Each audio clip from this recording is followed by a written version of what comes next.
আমাকেও দাও, আমাকেও দাও।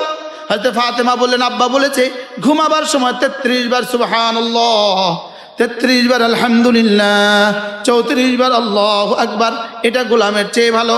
হযরত আলী বললেন, ফাতেমা তুমিও পড়ো আমিও পড়ি, তুমিও পড়ো আমিও পড়ি। এবার হযরত আলীর শাহাদাতের আগে হযরত আলী বলেছেন, ফাতেমার কাছ থেকে আমি হাদিস শোনার পরে আমার জীবনে কোনোদিন ছুটিনি। বলে ওয়ালাউ ফি আশিয়াতে সিফিন, হযরত আলী বলেন লা ফি আশিয়াতে সিফিন, সিফিনের যুদ্ধের রাতেও ছুটিনি। সুবহানাল্লাহ বলবেন না? আমরাও পড়বো তো ইনশাআল্লাহ। অবশ্যই ঘুমাবার সময় 33 বার সুবহানাল্লাহ, আলহামদুলিল্লাহ, আল্লাহু আকবার, আল্লাহু আকবার প্রত্যেক রাতে ঘুমাবার সময় পড়বো তো ইনশাআল্লাহ। আল্লাহ আমাকে তৌফিক দান করেন। সকলে বলেন আল্লাহ।